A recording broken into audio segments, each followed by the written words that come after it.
ঠাকুর বলেছেন, ভালোবাসার টান কর্মে আনে সবলতা, জীবনে উত্থান।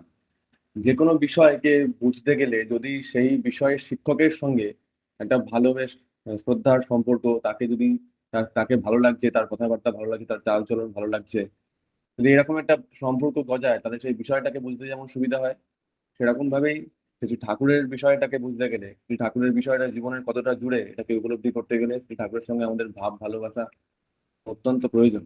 যাই হোক, আমি এখন শ্রদ্ধেয় দেবপ্রতি দার কাছে যাব। রমনা মিশনের শিক্ষক, সোদপুর থেকে জয়েন করেছেন। ওনাকে আমি অনুরোধ করব যে উনি যে শিক্ষকতার সঙ্গে যুক্ত আছেন, তা এই শিক্ষকের চরিত্র কিরকম হওয়া উচিত, যার ফলে আহ যারা খুব খারাপ স্টুডেন্ট, যেমন ধরুন আমি, আমার যদি টিচারকে পছন্দ যদি হয়নি, সেই সেই বিষয়গুলো আমি শিখাই উঠতে পারিনি। আর যখন টিচারকে পছন্দ হয়েছে, সেই বিষয়গুলো আমার কাছে খুব সহজ মনে হয়েছে এবং সেই বিষয়গুলোই পড়াশোনা করেছি, যেটুকু পড়েছি। এরকম কিভাবে কি করা যায় তাহলে, যে যখন এরকম আমার মতো স্টুডেন্টরাও পড়তে পারবে, কিছু বলবেন দাদা ঠাকুরের আঙ্গিকে? জয় গুরু। আহ, আমার মনে পড়ছিল অনেক কথাই এতক্ষণ আমার পূর্ববর্তী যে দাদা বা যে মা বললেন, ওই কথা শুনতে শুনতে অনেক কথাই মনে পড়ছিল। আর সেই মনে পড়ার পরে আহ, আমার শ্রদ্ধেয় অর্কদা যখন একটা বিষয়কে চোখের সামনে সেট করে দিলেন, শিক্ষকতা বিষয়ে, প্রথম কথা, আমি শিক্ষক নই। আমি শিক্ষক নই, আমি শিক্ষক হওয়ার সাধনায় রত আছি। হতে পারবো কিনা জানি না, শিক্ষক হতেও চাই না। কারণ প্রিয়পরম বলছেন আমি শিক্ষক, এই অহংকারী কাউকে শিখতে দেয় না। আর আমি যদি মনে করি আমি ছাত্র, তাহলে পরম পুরুষ সমন্বয়াচার্য শ্রী রামকৃষ্ণদেব বলতেন, যাবৎ বাঁচি তাবৎ শিখি। যদি শেখার মনোবৃত্তিটা থাকে, তাহলে প্রকৃতভাবে শেখাটা যায়। আর শিক্ষক এই ভাবটা যেই মাথার মধ্যে সেট করে নেব, তখন আমি সুপিরিয়র আর কেউ ইনফিরিয়র, এরকম একটা ভাব চলে আসে। আর যাকে কেন্দ্র করে আমরা প্রত্যেকে এখন এই এই অনলাইনে একত্রিত হয়েছি, থ্যাঙ্কস টু সৌভিক দা, থ্যাঙ্কস টু অর্কদা, আমাকে এই এই সাধু সঙ্গে যোগদান করার আমাকে সুযোগ করে দেন। এবং সর্বোপরি আমার যেটা মনে হয় যে পরম পুরুষ সমন্বয়াচার্য শ্রী রামকৃষ্ণদেবকে একবার প্রশ্ন করা হয়েছিল যে আপনি যে মায়ের কাছে এই প্রার্থনা, এত সব প্রার্থনা করেন, এইসব কি তিনি শোনেন? হাজরা বলেছিলেন, হাজরা প্রশ্নটি করেছিলেন যে মায়ের কাছে যে প্রার্থনা করা হয়, এ কি তিনি শোনেন? আমার মনে হয় তিনি যে কথাটা বলেছিলেন, এটা তো একটা কথা, তবে জীবনের ক্ষেত্রে সেই কথাটাকে যখন অনুভব বা উপলব্ধির পর্যায়ে আসে, তখন কথাটা জীবন্ত হয়ে ওঠে। তখন কথার আর কথা থাকে না। তিনি বলেছিলেন আল বাত শোনেন বলে একটা কন্ডিশন দিয়েছিলেন, দিয়ে বলেছিলেন আন্তরিকভাবে যদি কেউ প্রার্থনা করে তিনি শোনেন। এই আন্তরিক প্রার্থনার কথায় আমার মনে হয়, আমি নিজের উপলব্ধি অনুভূতির কথাই বলি, আন্তরিকভাবে যদি প্রিয় পরমকে ছাড়া আর আমি কিচ্ছু চাই না, এই প্রার্থনা যদি ঠিক হয়, যেটা প্রত্যেক দিন আমি করি, তুমবিন কৈসম রথ নেহি, এটা বলি, কিন্তু আমার কোথাও গিয়ে হয়তো মাঝে মাঝে মনে হয় তুমবিন কৈসম রথ নেহি ঠিকই, কিন্তু কোথাও মনে হয় তুমবিন ছাড়াও আরো অনেক কিছু আমার কাছে আছে। এই যখন আর তুমি ছাড়া আর কিছু চাই না, তখন এই ভাবটা যদি মনের ভেতরে সঠিক, বাহ্যিক না, মৌখিক না, আন্তরিক, যদি এই খিদেটা, এই পিপাসাটা, এই তৃষ্ণাটা ভেতরে জেগে ওঠে, তখন সেই সঙ্গ, সেই সান্নিধ্য, সেই পরিবেশ, সেই পরিস্থিতি তিনি যোগান দেন। আমার এই লিঙ্ক পাওয়ার সূত্রপাতে আমার এক সময় মনে হয়, অনেক অনেক মায়েরা দাদারা বলেন যে ঠাকুরকে আমি পেয়েছি। আমার এক সময় মনে হয়, আমার নিজের কথায়, আমি তাকে পাইনি, তিনি আমাকে ধরে রেখেছেন। রজনীকান্তের ভাষায় বলতে গেলে বলতে হয়, আমি তো তোমারে চাহিনি জীবনে, আমি তাকে চাইনি, তুমি অভাগারে চেয়েছো। আর এই বিষয় যেটা কথা বলতে গিয়ে একটু যে বিষয় আমার শ্রদ্ধেয় অর্কদা নির্ধারণ করেছিলেন যে শিক্ষকতার বিষয়, একমাত্র জীবনের শিক্ষক হচ্ছেন প্রিয় পরম।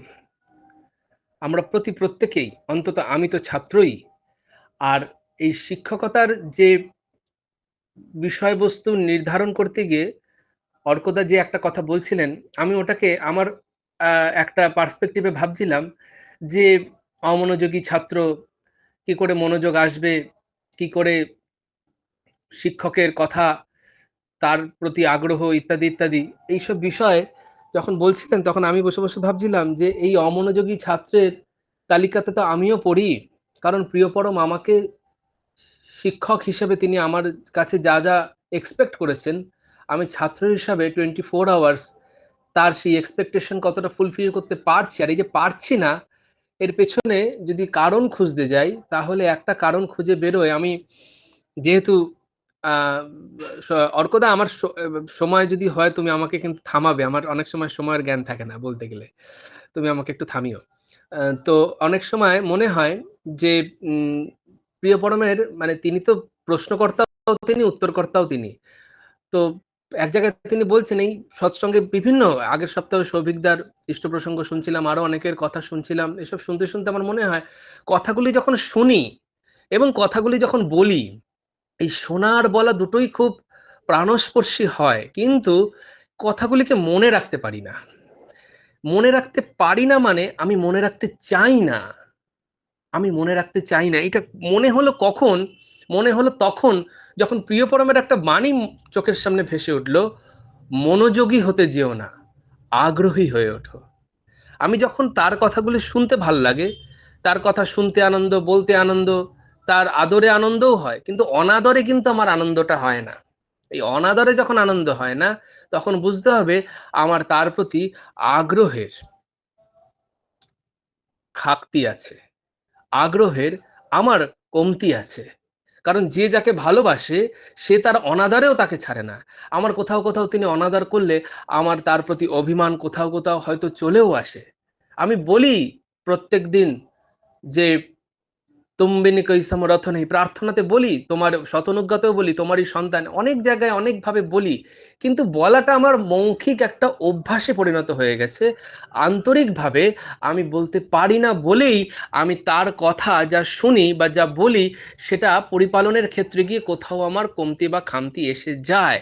আর যখনই এসে যায় তখনই আমি ভুল পথে, ভুল রাস্তায়, ভুল দিকে হাঁটতে শুরু করি। প্রিয় পরমের ওই যে আগ্রহী হয়েও না, মনোযোগী হয়ে ওঠো, আগ্রহী হও, মনোযোগী হয়েও না, মনোযোগ এমনিই আসবে, তার এরকম একটা যে বাণীতে এক জায়গায় আছেন, আর একটা জায়গায় বলছেন যদি মুগ্ধ করতে চাও তবে নিজে সম্পূর্ণরূপে মুগ্ধ হও। এখন এই মুগ্ধ হওয়ার ক্ষেত্রে প্রিয় পরমের প্রতি বা আমার শ্রদ্ধেয় অর্কদা যেটা বলছিলেন শিক্ষকের প্রতি মুগ্ধতাই ছাত্রকে কিন্তু শিক্ষিত করে তোলে। এই মুগ্ধতা আমার যদি শিক্ষকের প্রতি আনতে হয় তাহলে একমাত্র আমার যতটুকু মনে হয় তার পঠন এবং পাঠন, তার লিটারেচার, তার দর্শন এবং তার জীবন, সর্বোপরি তার জীবন, যা বহু ক্ষেত্রে তার লীলা কাহিনী যা অধিকাংশ ক্ষেত্রেই আউট অফ প্রিন্ট হয়ে গেছে। আমার শ্রদ্ধেয় সৌভিকদার সূত্রপাতে কিছু কিছু এরকম আউট অফ প্রিন্ট হয়ে যাওয়া বই বলি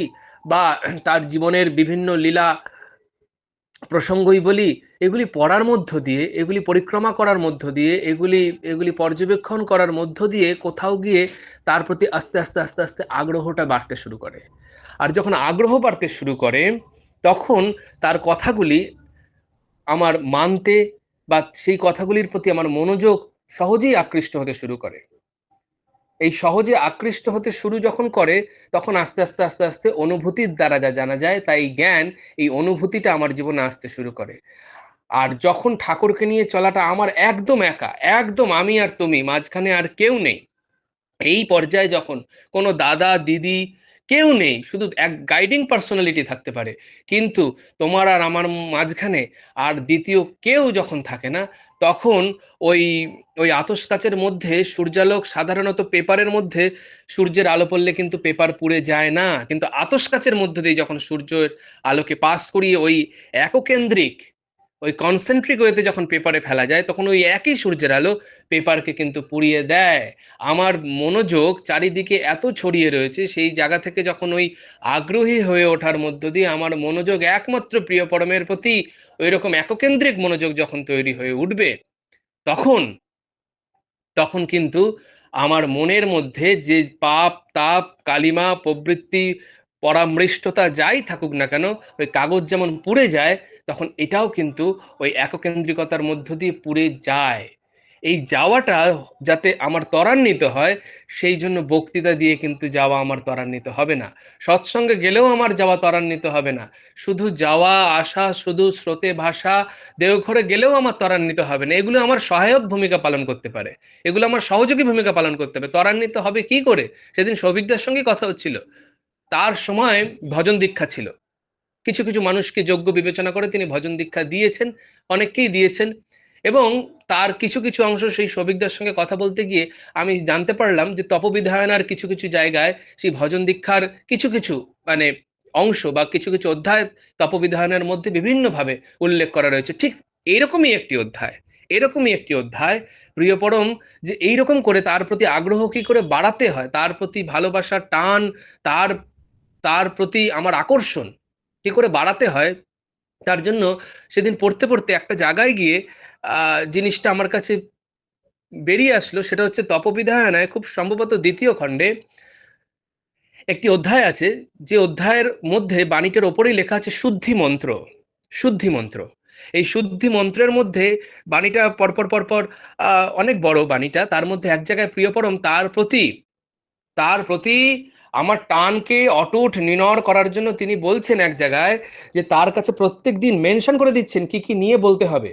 এগুলোর তো নির্দিষ্ট কিছু অভ্যাস আছে, যেমন শরীর গঠন করতে গেলে যারা জিমে যায় তাদের নির্দিষ্ট কিছু ওয়ার্কআউট আছে, যে যে মাসেলগুলোকে আমি ডেভেলপ করতে চাই সেই সেই মাসেলগুলো নির্দিষ্ট কিছু ওয়ার্কআউট আছে, সেই অনুযায়ী যদি আমি ওয়ার্কআউট করতে থাকি একদিনে মাসেল বেরোবে না, অন্তত 1 বছর করলে যে মাসেলের উপর আমি ওয়ার্কআউট করবো সেই মাসেলটা কিন্তু ডেভেলপ হতে শুরু করবে। ঠিক প্রিয় পরমের প্রতি আনুগত্য, টান, প্রীতি, ভক্তি, অচলা ভক্তিময়ী দেহানিত, এই অচলা ভক্তি চাইলাম আর তিনি দেবেন হবে না, না করে যে পেতে চায় দুঃখ তার পিছে ধায়, তাহলে চাইবোটা কি করে? ওই শুদ্ধি মন্ত্রে তিনি এক জায়গায় বলছেন হাতে দূর্বা, তুলসী, সাদা ফুল আর কালো তিল, এই কটা হাতে নিয়ে প্রিয় পরমের কাছে প্রত্যেক দিন কি বলতে হবে তিনি ওই বাণীটার মধ্যেই তিনি বলতে গিয়ে এক জায়গায় বলছেন যে অবাধ্য আবেগ নিয়ে আমি আজ তোমার সান্নিধ্যে এসেছি। আমি ঠিক ঠিক ভাবটা বলতে মানে এক্সাক্ট বাণীটা বলতে পারছি না, তবে সারাংশটা বলছি যে আমি অবাধ্য আবেগ নিয়ে আজ তোমার সান্নিধ্যে এসেছি ভারাক্রান্ত হৃদয় নিয়ে। হে আমার হৃদয় বল্লভ, আমি ভারাক্রান্ত হৃদয় নিয়ে, আমার অন্তরের অবাধ্য আবেগ নিয়ে আমি আজ তোমার সান্নিধ্যে এসেছি নিজেকে তোমার কাছে উৎসর্গ করতে, তোমার স্বস্তি সম্বর্ধনার জাগোচারি করে নিজেকে উৎসর্গ করতে। আমার এই চলন তোমার তোমার স্বস্তি ও সম্বর্ধনার এবং তোমার অর্চন অভিসারণার ক্ষেত্রে আমার এই জীবনকে আমি উৎসর্গ করতে তোমার কাছে এসেছি, তুমি আমার এই জীবনকে গ্রহণ করো বলে বাণীটা আরো আরো আছে। ওই জায়গায় বলছেন এই উৎসর্গ করা যখন হয়, নৈবেদ্যের মতো নিজেকে যখন উৎসর্গ করা হয়, কথাগুলির মধ্যে এমন প্রিয় পরমের ভাব আছে, এমন ভাইব্রেশন আছে, যে ওই কথাগুলি যদি প্রত্যেক দিন আবেগের সাথে বলি এবং ওই যেভাবে তিনি নিবেদন করতে বলেছেন নিবেদন করি, করতে করতে করতে করতে একটা সময় পরে গিয়ে দেখা যাবে ওটা আমার জীবনের ক্ষেত্রে একটা নিয়ন্ত্রণী সম্বেগের মধ্য দিয়ে একটা নিয়ন্ত্রকের ভূমিকা পালন করছে। যখনই আমার প্রতিটি পদক্ষেপ, ওই বাণীটার মধ্যেই বলছেন আমার প্রতিটি পদক্ষেপ ইষ্টানুক চলনায় নিয়োজিত হোক, ওই বাণীর মধ্যেই একটা অংশ আছে, তখন আমার মনে হচ্ছে এটা বাণী নয়, এটা মন্ত্র। প্রথমেই বলে দেওয়া হয়েছে শুদ্ধি মন্ত্র। এই যখনই আবেগের সঙ্গে এই কথাটা আমি বলবো যে আমার প্রতিটি চলন তোমার ইষ্টানুক শুভচর্যায় নিয়োজিত হোক, এইটা যখন বলবো তখন ওই বলাটা আমার 24 আওয়ার্স, আমার যখন একটু বেতালে পা পড়বে ওই বলাটা আমাকে অ্যালার্ট করবে। জাস্ট স্মোক অ্যালার্ম যখন যেমন অ্যালার্ট করে, বিভিন্ন হাসপাতালে কর্পোরেট জায়গায় যেমন স্মোক অ্যালার্ম থাকে, ওটা আমাকে অ্যালার্ট করবে। 1-2বার হয়তো স্লিপ হয়ে গেলেও ওই অ্যালার্টনেসটা আমার দৈনন্দিন দৈনন্দিন যদি ওটাকে আমি প্র্যাকটিসের মধ্যে রাখি, ওই অ্যালার্টনেসটা আমাকে অ্যালার্ট করবে। আর ওই অ্যালার্ট করার মধ্য দিয়ে প্রিয়পরম কাউকে কোনোদিন কোনো নেশা, কোনো আসক্তি ছাড়ানোর জন্য ডাইরেক্ট বলেননি। তিনি সেই আসক্তির প্রতি তার আসক্তি যাতে আরো বেড়ে যায় এরকম কাজই করেছেন। পঞ্চানন্দা তার তার নারীর প্রতি এমন এক দুর্বল আসক্তি ছিল, তিনি সারাদিন তাকে নারী দিয়ে পরিবেষ্টিত করে রেখেছিলেন। হেমকবি তিনি মদ ছাড়ানোর জন্য তাকে জীবনে মদ ছাড়ানোর কথা বলেননি, বরং তাকে মদের মতোই প্রিপারেশন তৈরি করে তাকে তাকে তাকে খাওয়াতেন, তাকে দিতেন আমাদের বঙ্কিমদার হাত দিয়ে মদের মতোই প্রিপারেশন করে দিতেন, মদ দিতেন না, কিন্তু সকলে জানতেন মদ খাওয়াচ্ছেন। এইভাবে তিনি এই করার মধ্য দিয়ে অজান্তেই যখন প্রিয় পরমের প্রতি আসক্তিটা বাড়িয়ে দিলেন, অজান্তেই যখন প্রিয় পরমের প্রতি আসক্তিটা বাড়িয়ে দিলেন, তখন যে আসক্তির মধ্যে সে আসক্ত হয়েছিল সেটা আপনা আপনিই খসে গেল। ঠিক আমারও তার প্রতি মনোযোগী হওয়ার ক্ষেত্রে প্রথম প্রথম জিমে গেলে যেমন গা হাত পা ব্যথা হয়, ইচ্ছা করে না, কিন্তু আমি ওই রকম শরীর গঠন করব, সেটা কারোর শরীর দেখেই হোক বা নিজের শরীর চর্চার তাগিদেই হোক, নিজেকে সুস্থ রাখার তাগিদেই হোক, যেমন মানুষ যায়, কিন্তু প্রথম প্রথম গেলে একটা কষ্ট হয়, গা হাত পা ব্যথা হয়, খাবার মেনটেন করতে হয়, ডায়েট করতে হয়, কিন্তু শরীরটাকে ভালো রাখার আবেগ তাকে এই সমস্ত কষ্ট, যেটাকে প্রিয় পরমের ভাষায় বলে ক্লেশ ও সুখ প্রিয়তা, সমস্ত কষ্টকে স্বীকার করতে কোথাও দ্বিধাবোধ করে না। ঠিক একইভাবে প্রিয় পরমের প্রতি ওই আবেগটা যদি আমার ওই অবাধ্য আবেগের মতো প্রিয় পরমের প্রতি যদি আবেগটাকে আমি তার দিকে ঘুরিয়ে দিতে পারি, তখন আমার অজান্তেই তিনি আমাকে অশরীরী উপস্থিতির মধ্য দিয়ে, অদৃশ্য হস্ত প্রসারণের মধ্য দিয়ে প্রত্যেকটা মুহূর্তে, আমার সৌভিকদার সাথে কথা এক এক সময় সৌভিকদা বলেন যে তার দয়ায় বিদেশে এসে প্রত্যেকটা মুহূর্তে কিভাবে অনুভব করছি। তাহলে আমার এক এক সময় প্রশ্নটা হয়, দয়াটা কি একমাত্র সৌভিকদাকেই করে, বা দয়াটা কি যিনি বলছেন তাকেই করে? তিনি কি পার্সিয়ালিটি করে? না, তিনি পার্সিয়ালিটি করেন না। দয়াটা সকলের ওপরই সমানভাবে বর্ষিত হয়, কিন্তু যে করে সে উপলব্ধি করে, করাটার মধ্য দিয়ে দয়া আসে, দয়া করার মধ্য দিয়ে আসে। প্রিয় পরমের একটি বাণীতেই বলছেন, দয়া মানে রক্ষা জীবের, রক্ষারই দয়া কয়, জীবন দিয়ে পালবি দয়া, বিধাতা বা ভগবান দয়াময়, এরকম বাণীটা এক্স্যাক্ট আমি পাই টু পাই বলতে পারলাম না, অনেকটা এরকম। তা আমার করাই পাওয়ার জননী, তার জায়গায় কোনো শর্টকাট, কোনো বাইপাস, কোনো কোনো কোনো কোনো মানে ওয়ে নেই, এরকম শর্টকাট ওয়ে। তার কাছে যেটা আছে, করো, হও, পাও। আর তার আগে একটা শব্দ তিনি অ্যাড করে দিলেন, ধরো, করো, হও, পাও। কৃপা মানে করে পাওয়া, দয়া মানে দিয়ে পাওয়া। এর মধ্যে কোথাও ফাঁকি ঝুঁকি, শর্টকাট, কোথাও তার মধ্যে পার্সিয়ালিটি, যে আমার ছেলে বলে বিশেষ সুবিধা পাবে, অন্যের ছেলে বলে সুবিধা, তার তিনি অখণ্ড ব্যক্তিত্ব। তার নিজের সন্তানের ক্ষেত্রেও যা বিধান, তার কৃষ্টিজাত সন্তানের ক্ষেত্রেও একই বিধান। যে যেভাবে সেই বিধান পালন করবেন, ওই কেটে ছেটে ফল পাবি তেমনই বা ততটুকু, ওই যে একটি তার বাণী আছে, বিধির নিয়ম মানবি তুই যেমনই বা যতটুকু, কেটে ছেটে ফল পাবি তুই তেমনই বা ততটুকু। এ কথা অভ্রান্ত সত্য। আর এর মধ্য দিয়ে সব থেকে যেটা বেশি করা দরকার প্রিয় পরমের, আমি এক জায়গায় পড়তে গিয়েই পড়লাম, ভুল কি ঠিক জানি না, তবে শুনেছি তিনি প্রত্যেক দীক্ষিত কেই বলেছিলেন ০.৫ ঘন্টা ৪৫ মিনিট করে জপ করতে, ০.৫ ঘন্টা ৪৫ মিনিট। এই নাম জপ যদি না বাড়ানো যায়, নাম জপের তীব্রতা ক্রমাগতি যদি না বাড়ানো যায়, তাহলে কিন্তু তার এই কথাগুলি পরিপালনের ক্ষেত্রে যে শক্তি, কারণ এই কথাগুলি পরিপালন করতে গেলে আমার নিজের ইচ্ছা এবং আগ্রহের বিরুদ্ধে গিয়ে এই কথাগুলিকে পালন করতে হবে। খেতে ইচ্ছা করছে রসগোল্লা দেখে, মনে হচ্ছে 10টা খেয়ে নি, খুব জিভ লক লক করছে, কিন্তু সস্তয়নীর বিধানের প্রথম ক্লসটাকে মানতে গিয়ে আমার ওই যে ইচ্ছার বিরুদ্ধে যে যাওয়াটা, এটার জন্য শক্তি দরকার। এই শক্তিটা নামধার না করলে, এই ইচ্ছা শক্তিটা নামধার না করলে আমার ভেতরে আসবে না। আর যখন ইচ্ছা শক্তি চলে আসবে, তখন কোনো বাধাই আমার কাছে আর বাধ্য হবে না। পীরপরমের একটা জায়গায় তিনি বলছেন, বাধাকে বাধ্য করার মুরদ নেই, অথচ কর্মী, তার মানেই আলসে ধর্মী এবং ভাওতামুখর এবং আলসে ধর্মী। কিন্তু এই কর্মী হতে গেলে তো শক্তি চাই। এই শক্তিটা প্রিয় পরমের নাম জপের মধ্য দিয়ে, যখন নেশা, আমার একজন পরিচিত একজন আছে, সে ওই শরীরচর্চা করে, তাকে বললাম এত বৃষ্টির মধ্যে দাদা আপনি শরীরচর্চা করতে যান, একদিন না করলে কি হয়েছে? বলে দাদা না খেয়ে একদিন থাকতে পারবো, শরীরচর্চা না করে থাকতে পারবো না, এটা আমার নেশা হয়ে গেছে। এইরকম আমি যখন তার মুখে কথাটা শুনলাম, আমি ভাবলাম একটা শরীরচর্চার ক্ষেত্রে তার একদিন না করলে কোনো যায় আসে না, কিন্তু নেশা এমন পেয়ে বসেছে যে ছাড়তে পারছে না। কিন্তু প্রথমে তার মুখেই আমি শুনলাম, প্রথমে কিন্তু আমার জিনিসটার প্রতি আসক্তি ছিল না। মাধ্যমিক দেওয়ার, উচ্চ মাধ্যমিক দেওয়ার পরে সময়টা কিভাবে কাটাবো সেই আশায় শরীরচর্চার জন্য ঢুকেছিলাম। করতে করতে করতে করতে এমন মজা পেয়ে গেলাম যে আর ছাড়তে ইচ্ছা করছে না। এখন এখন সবকিছু ছেড়ে দিতে পারি, শরীর চর্চা ছাড়বো না। আমার তখন মনে হলো জিনিসটা করার মধ্যে দিয়েই আস্তে আস্তে আস্তে আস্তে গ্রো করে। ইনকনসিস্টেন্সি তার পথে চলার আমার প্রধান অন্তরায়। এই কনসিস্টেন্সি যদি মেনটেন করি, একটা সময় যেমন প্রবল শরীর খারাপ হলেও দাঁত মাজতে আমরা ভুলি না, যতই শরীর খারাপ হোক, অভ্যাস হয়ে গেছে। ঠিক একইভাবে প্রবল শরীর খারাপ হলেও সাধন ভজন, জপ তপ ইত্যাদি আমার জীবনকে এমনভাবে আষ্টে পৃষ্ঠে জড়িয়ে ধরবে, তখন তখন যে আনন্দ, তখন তখন আমার পেছনে যদি কোনো মানুষও না থাকে, আমি একা, তখনও সেই আনন্দের মধ্যে আমি ডুবে থাকতে পারবো। কেন? কারণ আমার সাথে প্রিয় পরমের উপস্থিতি আমি সব সময় অনুভব করতে পারবো। আর সত্যি কথা বলতে, এরকম মানুষ যদি হয়, তখন তার পেছনে মানুষের অভাব হয় না। পরমপিতা মানুষ যোগান দেন। তার প্রতিটা পদক্ষেপের মধ্য দিয়ে মানুষ প্রিয় পরমকে অনুভব এবং উপলব্ধি করতে পারে। প্রিয় পরমের স্পর্শ মানুষ পায়, প্রিয় পরমের গন্ধ মানুষ পায়। আমি সাদা পোশাক, ধুতি পাঞ্জাবি পরি বা আমি কালো প্যান্ট শার্ট পরি, ডাজন্ট ম্যাটার। মানুষ কথাতে, ব্যবহারে, আমি ব্যবহারের সেদিন একটা কথায় কথায় একজনের সাথে ব্যবহারের একটা, এমনি কথায় কথায় তার মুখ থেকে বেরোলো, বলছে বিশেষ প্রকারে যা হরণ করে। আমি বললাম, বাহ, ব্যবহারের ব্যাখ্যাটা তো আপনি দারুণ করলেন। তো ঠাকুরের ব্যবহার মানুষকে হরণ করতো। সেই ঠাকুরালি চলন বা ঠাকুরের সেই ভাব এবং ঠাকুরের সেই গন্ধ বা ঠাকুরের সেই আঙ্গিক, এটা তার ভেতরে যেমন যারা সাধারণত মেয়েদের বা মায়েদের নৃত্যে, যারা যে সকল পুরুষ মানুষরা নৃত্য শিক্ষা শিক্ষিত হতে যান, ওই নৃত্য শিক্ষা মেয়েদের বা ওই নারীদের মধ্যে শিখতে শিখতে তার ভেতরেও কিন্তু একটা মেয়েলি ভাব তৈরি হয়ে যায়।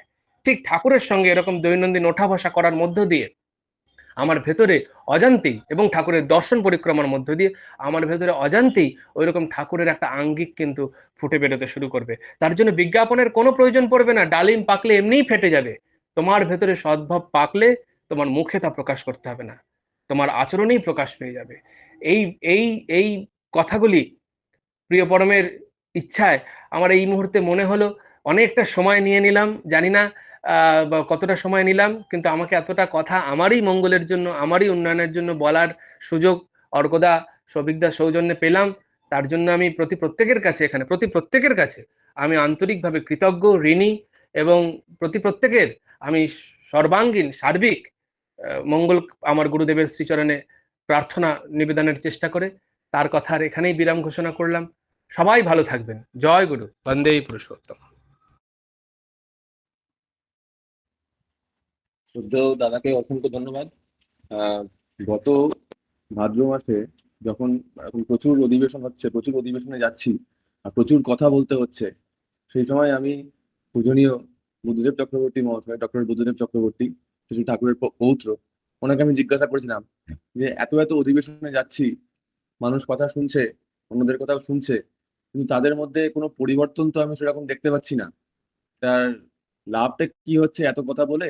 ব্যাপারটা কি রকম? তখন উনি বলেছিলেন যে এই কথাটা যখন তুই বলছিস, এই কাজগুলো যখন তুই করছিস, সেই কাজগুলো করতে করতে তোর মধ্যে নেশা হয়ে যাবে এই কাজটা করার। তখন তুই ওই নেশার মধ্যেই ওই কাজটা করতে থাকবি, আর তার ফল যা হয় সেটা ঠিক চলতে থাকবে, সেদিকে নজর না দিলেও চলবে। এই কথা উনি বলেছিলেন। তা আজকে এই যে আমাদের শ্রদ্ধেয় দাদার একদম শুরুতে, আলোচনার শুরুতে উনি বললেন যে যখন ওই রৌদ্রটাকে, যে সূর্যের আলোকে যখন কনসেন্ট্রেট করা যায় আতস কাচের মাধ্যমে, সেটা আগুন জ্বালিয়ে দিতে পারে। এই কথাটা শুনে আমার মনে পড়লো সেই ছোটবেলায় একটা টিনটিনের গল্প পড়েছিলাম। টিনটিন, ক্যাপ্টেন হ্যাডক, কোথাও একটা গেছে, কোনো একটা, সেখানে গিয়ে একটা আদিবাসীদের হাতে বন্দি হয়ে গেছে। ওরা তখনো আগুনের ব্যবহার জানে না। ওদেরকে পিছনে হাত মোড়া করে, মানে পিছনে হাতটা দিয়ে বেঁধে রেখেছে কিছু বাঁশ বা কাঠের সঙ্গে। তো টিনটিনের হাতে তখন একটা আতস কাঁচ ছিল, সেই আতস কাঁচটাকেও বার করেছে কোনোভাবে, বার করে যে হাত দড়ির যে বাঁধনটা, সেই বাঁধনটার তখন দিনের আলো, তো ওদের শাস্তিটা হয়েছিল হচ্ছে যে ওদেরকে ওই ওরমভাবে বেঁধে ওরা মারা যাবে, আর খুব চড়া রোদ, ওখানে রোদ্রে ওরা মারা যাবে। এটা ছিল ওদের শাস্তি। এবার ওখানে করেছে, তো ওদের কোনোভাবে বেঁধে রেখেছে, আর টিনটিনের হাতে একটা ওই তখন আতস কাঁচটাকে কোনোভাবে বার করেছে। হাতটা পিছনে আতস কাঁচটাকে বার করে ওই আতস কাঁচের মাধ্যমে রোদ, সূর্যের আলোকে কনসেন্ট্রেট করে ওই হাতের বাঁধনের উপর ফেলে সেই বাঁধনের মধ্যে আগুন লাগিয়ে দেয়। আর তখন ওই আদিবাসীগুলো প্রথম আগুন দেখে। তখন ওদের কাছে সেটা একটা অদ্ভুত ব্যাপার, একটা মিরাকেল তাদের কাছে, তারা কোনদিন আগে আগুন দেখেনি। তো এই যে concentration of power, concentration of work, সবকিছু যেখানেই ঘটবে, যেখানেই কনসেন্ট্রেশন ঘটবে, সেখানেই আমরা মিরাকেলের মতো আমাদের মনে হবে মিরাকেল। কারণ আমাদের সাধারণ জ্ঞানে, সাধারণ যুক্তিতে সেগুলো আমরা আমরা সেগুলোকে ব্যাখ্যা করতে পারি না। সেরকম ভাবে যখন ওর কাছে হাতে এরকম আগুন জ্বলে উঠলো, তখন ওরা মনে করলো আরে এই তো সূর্যদেব স্বয়ং একে বাঁচিয়ে দিয়েছেন। আর অদ্ভুত একটা অদ্ভুত একটা শক্তি, সূর্যদেবের শক্তির একটা অদ্ভুত নিদর্শন আমাদের চোখের সামনে দেখতে পাচ্ছি। এর ওপর সূর্যদেবের আশীর্বাদ আছে, একে কোনোভাবেই বন্দি করে রাখা যায় না। তখন ওকে সসম্মানে মুক্ত, ওদের হাতের বাঁধন ছিঁড়েই গেছিল এবং সসম্মানে সেখান থেকে মুক্তি, এরকম ভাবে গল্পটা আছে। যাই হোক, এই এই গল্পের মাধ্যমে আমরা আবার সেই কনসেন্ট্রেশনের ব্যাপারটা খুব সুন্দরভাবে বুঝতে পারছি। তা আমি এখানে উপস্থিত আছে দীপা, তাহলে আমি ওকে অনুরোধ করবো একটা কীর্তনের জন্য।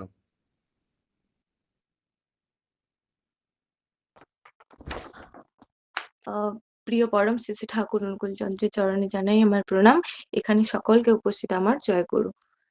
আমি একটা কীর্তন করার চেষ্টা করছি। এমন মধু মাখা হরি নাম নিমাই কোথা হতে পেয়েছে, এমন মধু মাখা হরি নাম নিমাই কোথা হতে পেয়েছে।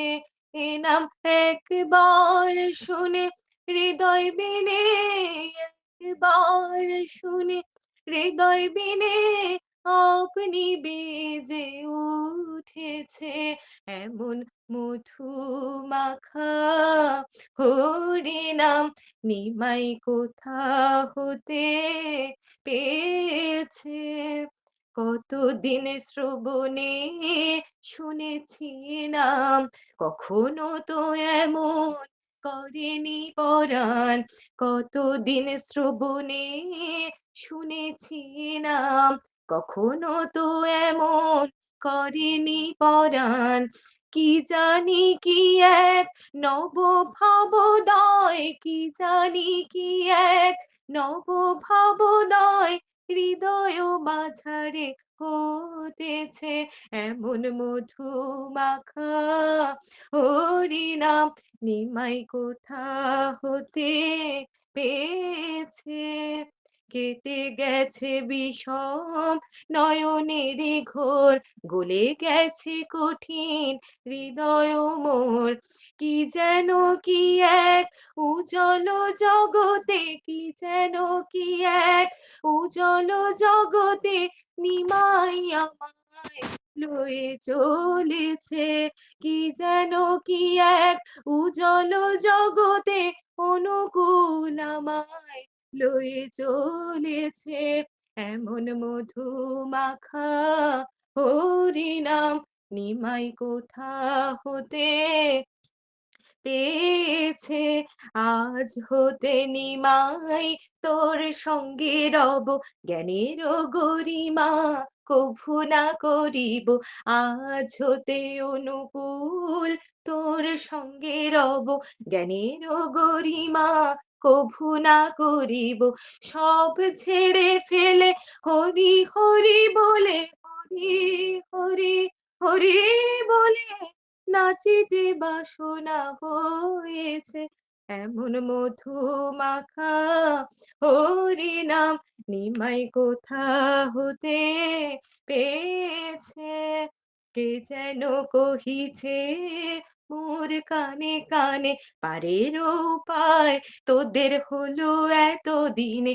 কে যেন কহিছে মোর কানে কানে, পারের উপায় তোদের হলো এতদিনে। ওই দেখ প্রেমের ভাণ্ড মাথায় নিয়ে, ওই দেখ প্রেমের ভাণ্ড মাথায় নিয়ে আমার প্রেমের ঠাকুর এসেছে।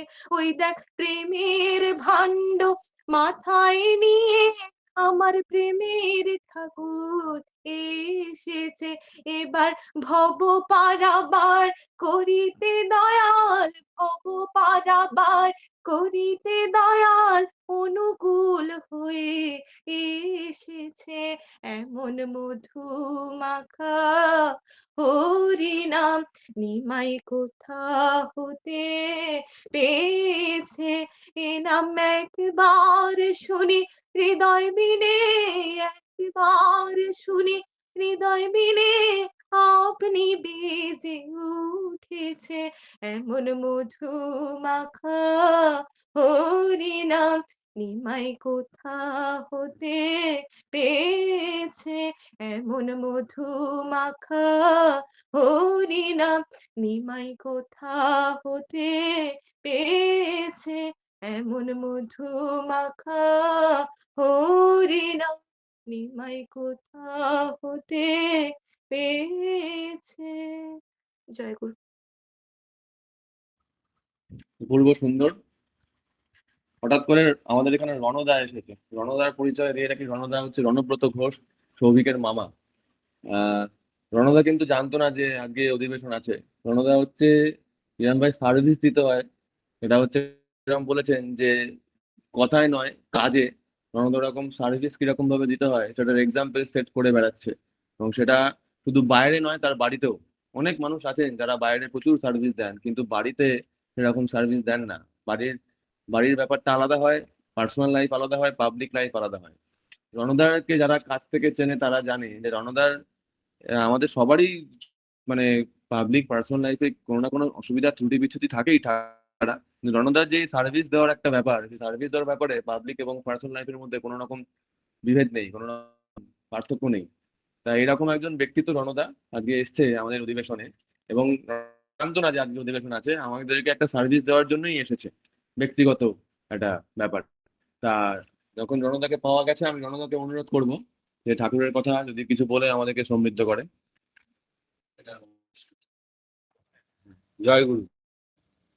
বলছি, যেহেতু অর্ক আমার প্রতি একটা ভালোবাসা রয়েছে, আমারও ওর প্রতি এমন ভালোবাসা রয়েছে। এই ভালোবাসায় জন্য আহ, বলা, ঠাকুর একদিন বসে আছে, তা হঠাৎ আহ, একজন ভক্ত মিস্টার ক্যাম্বেল ঠাকুরকে বলছে, ঠাকুর আমি যে আমেরিকায় চলে যাব, আমি যে আমেরিকায় চলে যাব, এই আমেরিকায় গেলে আপনাকে তো আর পাবো না, আমি কিভাবে চলবো?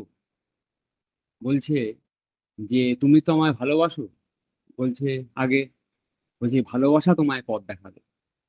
এই ভালোবাসাটা একজন ভালোবাসে, যে প্রত্যেকটা বস্তুর উপর যার টান ভালোবাসা থাকে, এটা পৃথিবীতে সবার থাকে না। সেই ব্যক্তিত্বকেই খোঁজাটাই হচ্ছে আসল ব্যাপার। সারা জীবন মানুষ সেই ধরনের এক ব্যক্তিত্বকে খুঁজে বেড়ায়, যার প্রত্যেকটা বস্তুর উপর একটা অদ্ভুত প্রেম। ঠাকুর সেই। ঠাকুর একদিন একটা তুলসী গাছ, পাতাটা বৃদ্ধ হয়ে যাচ্ছে, তুলসী গাছটা পাতাটা মরে যাচ্ছে, তা ওই পাতা তাকিয়ে ঠাকুরের মন খারাপ হয়ে গেছে। ঠাকুর বিচ্ছেদ যেন পছন্দই করে না, তেমনি প্রত্যেকটা বস্তুর উপর তার একটা অদ্ভুত টান। কিন্তু আজকে আমাদের এই মডার্ন জগতে আহ, এই এত বিভিন্ন আকর্ষণ আমাদের টানে, এই বিভিন্ন আকর্ষণের কে উপেক্ষা করে এই ঠাকুরের পথে আমরা সবাই চলছি, এই সব টানকে উপেক্ষা করে। এটা একটা বিরাট ব্যাপার, এটা বিরাট ব্যাপার। কারণ প্রবৃত্তির এমনই একটা মারাত্মক জিনিস, যা পুরুষোত্তমের টানকেও মাঝে মাঝে ভেলকি খাইয়ে দেয়। তাই এই টানটা যাতে তৈরি হয়, তার জন্য ঠাকুর কিছু বিধি দিয়ে দিয়েছে।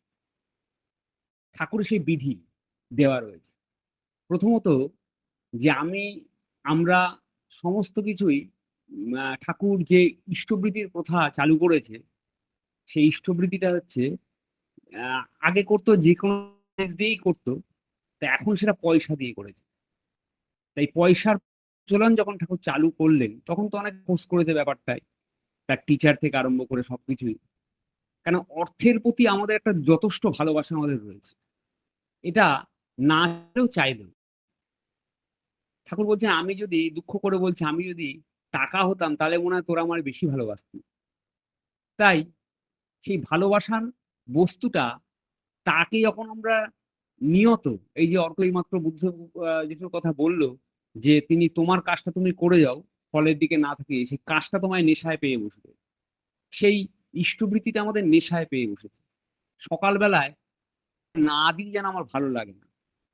যে তিনি বলছেন, যেমন গীতায় বলছে যে অভ্যাস যোগ যুক্তেন চেতসা নাহান্য গামিনা পরম পুরুষ দিব্যাং জ্যোতি পার্থানি চিন্তাম। তুমি পরম পুরুষের ধ্যান করো এবং এটা অভ্যাস যোগে পরিণত করো।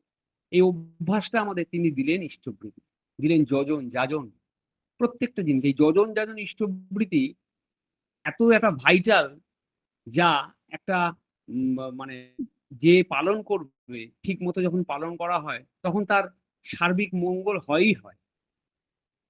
তা ইষ্টবৃত্তিটা সবচেয়ে ভাইটাল আমার মনে হচ্ছে। কারণ একটা মানুষ যজন করুক কি না করুক, যাজন করুক কি না করুক, ইষ্টবৃত্তি যদি, আমার মনে হয় আমার গুরু যখন বাড়িতে আছেন তখন তার ভরণ পোষণের দায়িত্ব আমার। অর্থাৎ আমার যা খরচ, তার খরচ সেটাই, তার চেয়ে বেশি করা কম না। কারণ তাকে আমি জীবনের শ্রেষ্ঠ জিনিসটাই উপহার দেবো, সবসময় দেবো, সবসময়। তাই আমি এটা জীবনে এবং অনেকের ক্ষেত্রে পরখ করে দেখেছি, এবং আমার একজন পরিচিত ঋত্বিক দাদা আছে, মানে তার ইষ্টভীতির অ্যামাউন্ট দেখে আমার চোখ ছানা বড়া হয়ে গেছে। আমি যখন দেখলাম ইষ্টভীতিটা আস্তে আস্তে যখন বাড়াচ্ছি, আমার দেখলাম যে আমার মাথায় ইষ্টধান্দা আরো বেশি করে পেয়ে বসেছে। কেন? আমাকে ওই ঠাকুরকে দেব, আমাকে ওই অর্থটা আমাকে জোগাড় করতেই হবে। এই জন্য আমি যেই সময় হয়তো আমার কাজে বেরোনোর ইচ্ছা রইল না, কিন্তু আমাকে এই ইষ্টের জন্য আমাকে বেরোতে হয়। এই বেরোনোর ফলে তার তার জন্য যে আমি বেরোচ্ছি বাড়ির থেকে, এই বেরোনোর জন্য অনেক শুভ ফল প্রকৃতি দেয়। তাই ঠাকুর এক জায়গায় বলছে যে ঠাকুর যে অর্থনৈতিক মানে উম, টাকা, মানুষ আপন টাকা পর যত পারিস মানুষ ধর। এই মানুষ ধরা, এই মানুষ ধরতে গেলেও আমার সার্ভিস দেওয়ার প্রয়োজন, সেবায়। বলছি ইষ্টবৃত্তি শিক্ষা চেতন মন চেতন মন সদা মন্ত্রী চেতন মন সদা জীবন বাঁচে সেবায় চেতন ধন, এরকম বাণীটা। তা সেবা দিলেই ধন আসবে। আমি বহু মানুষকে দেখেছি, তার কোনো যোগ্যতা নেই, কোনো যোগ্যতা নেই, সে শুধু মানুষকে সেবা দিয়ে গেছে, তার আলটিমেটলি তার কাছে অনেক প্রাপ্তি ঘটেছে। কিন্তু আমরা তো আর অর্থনৈতিক প্রাপ্তির দিকে ছুটছি না, আমাদের প্রাপ্তি ঠাকুর। তার ভাব যেন আমার মধ্যে বিরাজ করে। ঠাকুর শিখিয়ে দেন যে কি চাইতে হয় পরম পিতার কাছে। ঠাকুর বলছেন যে তুই চাইবি তোমার ভাব যেন আমার মধ্যে প্রতিষ্ঠা হয়। ঠাকুর এই ভাব, অর্থাৎ তার কর্মের মধ্যে আমি যখন প্রত্যেকটা কাজ সকাল থেকে যখন আমরা করব, প্রত্যেকটা যখন যখন তারই কাজ করব ভেবে করি, তখন আমার কাছে কিন্তু আলাদা সেপারেশন বলে কিছু কাজ থাকবে না। ঠাকুরের জীবনীটাই হচ্ছে সবচেয়ে অদ্ভুত। তার জীবনীটা না জানা থাকলে তিনি মানে এত ভার্সেটাইল লাইফ। তিনি যখন ছোট ছিলেন তখন তিনি একটা বন্ধুর পার্ট এত সুন্দর নিভিয়েছে যে তার স্কুলে পরীক্ষা দেওয়া সত্ত্বেও পরীক্ষায় প্রবেশ শিক্ষা দেবে, তিনি দিলেন না। তার বন্ধুর সেই টাকাটাকে বন্ধুকে দিয়ে দিলেন আমাদের নৈহাটি মহান স্কুলে। অর্থাৎ তার বন্ধু দুঃখ করছিল যে আমার আহ, কাছে টাকা নেই, আমি পরীক্ষা দিতে পারবো না। তিনি হাসতে হাসতে দিয়ে দিল। মানে এত বড় বন্ধুর পরিচয় পৃথিবীতে বিরল। আমরা এই ধরনের যদিও ঠাকুর বলেছেন নিজেত্ব হারিয়ে কাউকে খুশি করতে যেও না, কারণ সেটা একমাত্র নিজত্ব হারিয়ে খুশি করার ক্ষেত্রে পরম পিতা ছাড়া কারোর ক্ষমতা নেই। তবু এই টিপটা আমাদের শেখায়, আমাদের নাড়া দেয় যে বন্ধুত্ব করলে এরকম ধরনের বন্ধুত্ব করতে হয়। ঠাকুর যখন ছোট, ঠাকুর যখন স্কুলে পড়ে তখন তার মা যখন তাকে বলছে যে তুই আজকে স্কুলে গেলে ভাত দিতে পারবি না, তুই দেরি করে যাচ্ছিস, ঠাকুর 100 পাওয়ার সত্ত্বেও ঠাকুর 0 পেয়ে এসছে। কারণ মাকে তিনি মিথ্যা করতে পারবেন না। এই ধরনের মাতৃভক্তি পৃথিবীতে আছে নাকি আমার সন্দেহ। আমরা যে কোনো বিষয় মা যদি বারণ করে যে এটা করতে দেখি, আমরা তখন বেশি করে কনসেন্ট্রেশন হয়ে আরো করতে থাকি যে আমি মাকে মিথ্যা প্রমাণ করব। ঠাকুর যখন একটা ঘোড়াকে যখন ঠাকুর মারছিল, একজন বেত্রাঘাত করছিল, ঠাকুরের নিজের গায়ে সেটা অনুভব করছিল। অর্থাৎ প্রত্যেকটা প্রাণের অদাম্য টান তার, তার নিজের শরীরও তিনি ফিল করতে পারছিলেন। ঠাকুর এত বড় একটা টিচার, মানে ভাবার বাইরে, যে একটা 10 বছরের একটা কোর্সকে তিনি 3 বছরের একটা গ্রামীণ, মানে তখনকার দিনের শিক্ষার অতটা মানুষ তো মডার্নাইজ ছিল না, যার ফলে তাদেরকে নিয়ে ঠাকুর মডার্নাইজ প্রচুর, তাদেরকে নিয়ে সুন্দরভাবে সেই পরীক্ষায় উত্তীর্ণ করিয়ে দিলেন। তাই এরকম টিচার পৃথিবীতে আছে নাকি বিরল, বিরল। তার জীবনটা একটা অদ্ভুত। তার জীবনীটা যখন পড়ি ভাবি ঠাকুর তো ডাক্তারি শুরু করেছিলেন, অর্থাৎ ডাক্তার মানেই হচ্ছে সেবা, অর্থাৎ একটা মানুষের দুঃখ কষ্ট সব দিক দিয়ে তিনি নিরসন করতেন, সব দিক দিয়ে। ঠাকুর যখন একদিন হেঁটে হেঁটে যাচ্ছে, হঠাৎ দেখছে যে একটা মেয়ে একটু বাচ্চাকে নিয়ে যাচ্ছে, ঠাকুর তার পিছন পিছন চলে গেল, পেছন বাচ্চাটা কাঁদছে, পেছন পেছন চলে গেল, গিয়ে দেখলো বাচ্চাটাকে সেধে সেধেই জিজ্ঞেস করলো ঠাকুর, এবং দেখলো বাচ্চাটার খুব জ্বর এসছে। ঠাকুর ওখানে বসেই সুন্দর পরিষ্কার পরিচ্ছন্ন একটা জায়গার মধ্যে পাটির মধ্যে শুয়ে তাকে সেই তাল মিছরি ইয়ে করে জাল দিয়ে সুন্দর করে তাকে ভাবে ট্রিটমেন্ট করলো এবং ওষুধ নিয়ে নিয়ে খাওয়ালো। তারপরে আস্তে আস্তে সেই কমিউনিটির মধ্যে ঠাকুরের খুব জনপ্রিয়তা চলে এসেছিল, এবং ঠাকুর ওখানটায় কিচ্ছু করতো না, বলে সদাচারটা ভালো করে শেখ। সদাচার একটা মানুষের জীবনকে, কেন রোগ ভোগ থেকে জীবন অনেক কিছু পরিবর্তন নিয়ে যেতে পারে, ঠাকুর তার জীবন দিয়ে দেখিয়েছেন। ঠাকুর বাড়িতে গেলেই দেখতে পারি সদাচারের চরম পীঠস্থান বলা যেতে পারে, এত পরিষ্কার পরিচ্ছন্ন। তখন নিজেও পরিষ্কার থাকার জন্য একটা ক্রেভিং আমার মধ্যে তৈরি হয় ঠাকুর গেলে, যে এই পরিষ্কার পরিচ্ছন্নতা দেখে। ঠাকুর কেন, ঠাকুর তিনি সদাচারটাকে খুব গুরুত্ব দিয়েছেন। তার জীবনটা একটা অদ্ভুত, অদ্ভুত। তাই ইষ্টবৃতি আমার মনে হয় ঠাকুরের প্রতি এখনকার এত আকর্ষণ চারিদিকে টানছে, সেই ইষ্টবৃতিটা যদি আমরা ঠিক প্রত্যরোত্তর বাড়াই আস্তে আস্তে, এবং সেই বুদ্ধিটা যদি আমার পেয়ে হয়, কারণ ঠাকুরের কাছে যখন ঠাকুরের জীবনী পড়েছে তখন শুনেছিলাম যে ঠাকুরের কাছে এরকম একজন ছিল যে কিছু করতো না, ঠাকুর তাকে বলেছিল তুই যোগর্ঘ কর, এবং যোগর্ঘ করতে গিয়ে দেখা গেছে যে তিনি এত মানুষের সেবা দিয়েছে, তার ওয়ার্ক অ্যাবিলিটি এত বেড়ে গেছে, সে 2 বছরের মধ্যে একটা ছোটখাটো ইন্ডাস্ট্রিয়ালিস্ট হয়ে গেছে। তার প্রতি, তার জন্য আমাকে সবকিছু করতে হবে, তিনি ছাড়া যেন কিচ্ছু নেই চারিদিকে। আর এটা একমাত্র যেহেতু আমি আমার মা, আমার দাদা, আমার পারিপার্শ্বিক প্রত্যেকটা মানুষকে যদি সেবা দিয়ে থাকি, এটা আমি মনে করি না আমি সেবা দিচ্ছি। ঠাকুরের কাছে ঠাকুর একদিন বসে আছে, ঠাকুর একটা মানুষের পা ভেঙে গেছে, বলছে ওই মানুষটার পা ভেঙে গেছে বলে আমার মনে হয় আমার পা ভেঙে গেছে, তাই আমি আমাকে ঠিক করি। ঠাকুর সেবা বলে, সেবা দেওয়া বা মানে দরদ ভরা কষ্ট এইসব আমি বুঝি না। আমি বুঝি পারিপার্শ্বিকের কেউ যদি কারোর পা ভেঙে যাচ্ছে, সে হাঁটতে পারছে না, মনে হচ্ছে না আমি পঙ্গু হয়ে যাচ্ছি, তাই আমি আমাকে বাঁচানোর জন্য ওকে ভালো করি। এ অদ্ভুত তার মানে চিন্তাধারা। তাহলে এই ধরনের চিন্তাধারার মধ্যে আমাদের, যখন আমরা নিজেকে সজ্জিত করব, আমরা জীবনে প্র্যাকটিস করব, আমরা ভাববো না কাউকে সেবা, আমরা ভাবছি ওখানে অসংলগ্ন হয়ে আছে মানে এটা আমার কষ্ট, আমার ঠাকুরের কষ্ট, আমি সেই জায়গাটা সুসজ্জিত করব, এটাই আমার কাজ। তাই আজকে হঠাৎ চলে আসলাম, ভালোই লাগলো, এনভায়রনমেন্টটাও খুব সুন্দর লাগছে। এবং মানে অন্য জায়গায় কাজ থাকতেও মনে হয় আমাকে ঠাকুরের আকর্ষণ তো যে কোনো কাজকে উপেক্ষা করে দেয়। তিনি মঙ্গলময়, তিনি মনে করেছেন এখানে আগে এসে আসার, তাই আসলাম। তাই পারিপার্শ্বিক প্রত্যেকের কল্যাণ হোক। আপনারা যারা এই সৎসঙ্গের সাথে সবসময় জড়িত থাকেন, তাদের তো কল্যাণ হবেই, তারা তো ভালো আছেই, এবং শুধু নিজে ভালো থাকলে তো হবে না। ঠাকুর সবসময় চাইতেন যে আমাদের পারিপার্শ্বিক যদি উন্নত ডেভেলপ না করে, তাহলে আমি অসুস্থতার মধ্যেই থাকবো। সুতরাং পারিপার্শ্বিক মানে হ্যাবক দূরে কিছু না, আমার বাড়ির সারাউন্ডিং এ 10-15টা পরিবারকে তার সম্বন্ধে খোঁজ নেওয়া, তার বাড়িতে কোনো কিছু আছে কিনা, তা এরকমই হচ্ছে ব্যাপার। যে তার নির্দেশ যখন আমরা পালন করব, তাকে নিয়ে যখন ভাববো, এবং মতন করে ঠাকুর যেভাবে ভাববেন সেই ভাবনাটাকেই চরিতার্থ করতে হবে, আর কারণ নয়। তার ভাবনাটাকে, তার ভাবনা ছাড়া, তিনি এক এবং অদ্বিতীয়, তিনি যেভাবে বলবেন সেভাবে যখন আমরা মানুষকে দেখবো। ঠাকুর পূর্ণপুঁথিতে বলছেন যে জানি অন্যরা খারাপ ব্যবহার করলে, তোর খারাপ ব্যবহারটা ভালো ব্যবহার করাটা খুব কঠিন, আমার আশা করে তুই পারবি। ঠাকুর আমাদের প্রতি এতটা ভরসা করতেন, আমাদের সাথে যে যেরম ভাবেই ব্যবহার করুক, ঠাকুর বলছে এটা তোর পরীক্ষা যে তুই ঠাকুরের মানুষ হয়েছিস কিনা, সেই খারাপ ব্যবহারটাকে তুই অ্যাবজর্ব করতে পারছিস কিনা। পারিপার্শ্বিক পরিবার, পারিপার্শ্বিক যে কোনো খারাপ ব্যবহার যদি আসে, কারোর বিচলিত হওয়ার কোনো কারণ নেই। দেখবেন যে এই খারাপ ব্যবহারটা আমি রিসিভ করলাম কি করে, যদি রিসিভ করতে পারি তাহলে ভাববে, কোনো রিয়াক্ট না হয় তাহলে ভাববে আমি ঠাকুরের পথে গেছি। ঠাকুর এরকম বহু আমাদের ব্যবহারিক জীবনে আমাদের তুক দিয়েছে, যেগুলো আমরা অ্যাপ্লাই করতে করতে আমাদের যোগ্যতার ঠিক আস্তে আস্তে বাড়তে থাকছে, পরম পিতার দিকে এগিয়ে আমরা যাচ্ছি। এই বলে আমার বক্তব্য সমাপ্ত করলাম। পারিপার্শ্বিক এবং প্রত্যেকের কল্যাণ হোক, এই আমার পরম পিতার কাছে শোনা রইল। জয় গুরু। রণদাকে অসংখ্য ধন্যবাদ। এবং শ্রী ঠাকুর বলেছেন যে ইষ্টভীতি হচ্ছে এমন একটা ব্যাপার, ইষ্টভীতি করলে আমাদের দৈব এবং পুরুষাকারের মিলন ঘটে। দৈব হচ্ছে যে আমরা দেখতে পাচ্ছি না, যেখানে আমাদের জ্ঞানের পাল্লা শেষ হচ্ছে তারপর থেকে আমাদের দৈব শুরু হচ্ছে। এটা এক নম্বর কথা।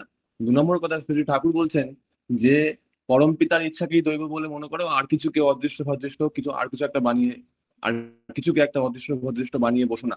সেটাকে নিয়ন্ত্রণের চেষ্টা করো না যে গেলে হাতে 10টা আঙুলে 10টা আংটি পরে নিলে ওরকম ভাবে এটাকে নিয়ন্ত্রণের চেষ্টা করো না। পরম পিতার ইচ্ছাটাকে বোঝার চেষ্টা, তার ইচ্ছাটাকে জানার চেষ্টা, তাকে জানার চেষ্টা। এবং এর জন্য পরম পিতাকে জানার জন্য আমাদের ইষ্টভীতির কনসেপ্টটাকে বুঝতে হবে। এবং আমাদের প্রত্যেক শুক্রবার করে ক্লাস হচ্ছে, এবং এখন আমাদের সাবজেক্ট হচ্ছে ইষ্টভীতি। যেহেতু একটা বড় ব্যাপার, তাই জন্য ইষ্টভীতি নিয়ে কয়েকটা পর পর ক্লাস চলছে। মানে এখন ইষ্টভীতি বিষয়ে ক্লাস চলছে। যারা যারা এখানে জয়েন করেছেন অনলাইনে তাদের প্রত্যেককে আরেকবার মনে করিয়ে দিলাম, তারা প্রত্যেক শুক্রবার করে অবশ্যই জয়েন করবেন। আমাদের হোয়াটসঅ্যাপ গ্রুপের লিংক দেওয়া হবে। এই যে এখানে রণদা বলছিল যে ঠাকুর পরীক্ষা দেননি, তো ঠাকুর বলছেন যে যখন পরম পুরুষ আসেন তিনি তারা একটা পাতলা অহং নিয়ে আসেন। এবং যদি যদি ঠাকুরের জীবনী দেখা যায়, আমরা দেখতে পাবো তিনি যে ওই হচ্ছে ওটা প্রথম পরীক্ষা, প্রবেশিকা পরীক্ষা পরীক্ষা যেখানে উনি দেখলেন যে তার একজন বন্ধু যে আহ পয়সার প্রবেশিকা পরীক্ষা দিতে পারছে না, তাকে তিনি তার পরীক্ষার টাকাটা দিয়ে দিলেন। এবং তিনি বড় হয়ে সম্ভবত, আমার এক্স্যাক্টলি মনে পড়ছে না, ম্যাজিস্ট্রেট বা ওই জাতীয় কিছু একটা হয়েছিলেন। রণদা মনে আছে তোমার? ওরকম কিছু একটা হয়েছিলেন। তো ঠাকুর হচ্ছেন ওরকম দ্রষ্টা পুরুষ, তিনি দেখতে পেয়েছিলেন যে কার দরকার। পরে দেখা গেল যে তিনি যখন এবার মেডিকেল কলেজে ভর্তি হবেন, মেডিকেল কলেজে বলছে তুমি পাশ করেছো কিনা কি করে বুঝবো? তখন ঠাকুর বলছেন যে আপনি আমাকে পরীক্ষা করে দেখে নিন। ঠাকুর সেই পরীক্ষায় উত্তীর্ণ হয়ে গেলেন। একটা পরীক্ষায় বসলেন না, আরেকটা পরীক্ষায় উত্তীর্ণ হয়ে গেলেন। তারপর যখন এবার মেডিকেলের ফাইনাল পরীক্ষা ভাইবার সময় শ্রী ঠাকুর হঠাৎ করে গিয়ে যারা পরীক্ষা নিচ্ছেন সেই টিচারদেরকে বললেন আপনারা তিনজনে মিলে প্রশ্ন করুন, একবারে আমি একবারে আপনার উত্তর দেবো। মানে যে মানুষটা এতগুলো মানুষকে নিয়ে চললো ছোটবেলা থেকে এবং তারপরেও, সেই মানুষটা হঠাৎ করে ওই টিচারগুলোর ইগোতে হার্ট করে দিল। আমার মনে হয় ইচ্ছা করে করলেন। এই কথাটা কেমন অদ্ভুত কথা! একজন স্টুডেন্ট এসে বলছে আপনারা সবাই মিলে প্রশ্ন করে আমি একবারে উত্তর দেবো। এটা অদ্ভুত একটা দাম্ভিক লোকের কথা বলে মনে হচ্ছে। কিন্তু আমার মনে হয় এরকম হয়তো তার জীবনে হয়তো একটাই উদাহরণ এরকম দেখা যাবে। তা অদ্ভুত ভাবে তিনি ওই পরীক্ষাটাও দিলেন না। তো এইটা হচ্ছে তার ওই পাতলা অহংয়ের পরিচয়। তিনি একদম চোখে আঙুল দিয়ে দেখিয়ে দিচ্ছেন যে এইসব পরীক্ষা দিয়ে আমাকে মাপা যাবে না। আমি এইসব পরীক্ষা বসবোই না, এসব আমার লেভেলেই না এটা। তাই আমাদেরকে মনে রাখতে হবে, যখনই এটা বারবার করে পড়ি তখনই আরেকটা কথা মনে আসে। শুনলে হয়তো হাসি পাবে, আমারও হাসি পায়, যে শ্রী ঠাকুর যখন পরীক্ষা দিচ্ছেন না, পরীক্ষায় বসছেন না, সেটা তার পাতলা অহংয়ের পরিচয়। আর যদি আমি পরীক্ষা না দিই সেটা আমার মোটা অহংয়ের পরিচয়। তো এই হচ্ছে তার সঙ্গে আমাদের পার্থক্য। এই পার্থক্যটা আমাদের সবসময় মাথায় রাখতে হবে, এই পার্থক্যটা মাথায় রেখে চলতে হবে। আমাদের সময় আজকে একেবারে শেষের দিকে, এবং সময়ের অতিরিক্ত কোনো কাজই হবে না। এবং সময়ের যখনই বললাম শেষের দিকে, আমার মাথায় আসছে এই যেমন একটা ছোটখাটো অ্যাক্সিডেন্ট হয়ে গেছে, সেই বিষয়ে রণদা এসেছে আমাদের বাড়িতে। তো রণদা আমাকে বলেছিল পায়ে দিতে, বরফ দিতে। এবার আমি সেটা দিয়ে গেছি, তো দিয়েই গেছি। মানে রাত্রিবেলা আমাদের গুরু ভাই আছে আদিত্য বলে, আদিত্যকে ফোন করেছি, ওর সঙ্গে 8 ঘন্টা ধরে কথা বলেছি, 8 ঘন্টার উপরে কথা, 8 ঘন্টা ধরে আমি বরফ দিয়ে গেছি। পরের দিন সকালে জ্বর এসে গেছে। তো অতিরিক্ত করা যাবে না কোনো বিষয়টাই, ভালো জিনিসকে অতিরিক্ত করা যাবে না, ওটাকে 10 মিনিট দিতে হতো। তাই আজকে আমাদের অধিবেশনটা খুব ভালো চলছে এবং অত্যন্ত উপভোগ করছি পুরো ব্যাপারটা, কিন্তু সময় শেষ, তাই জন্য সেটার মাধুর্য নষ্ট না হয়, যাতে সেই ওষুধটার ওভারডোজ না হয়। এই জন্য আজকে এখন ধ্বনি দিয়ে এবং ধ্বনি দেওয়ার আগে যারা যারা যুক্ত হয়েছেন আজকের অধিবেশনে, যারা যারা আমাদের কথা শুনতে পাচ্ছেন, যে যেরকম ভাবেই হোক না কেন সেটা, তাদের প্রত্যেককে সর্বাঙ্গীন সুস্থ জীবন কামনা করি। ধ্বনি দিয়ে আজকের অধিবেশন শেষ করছি।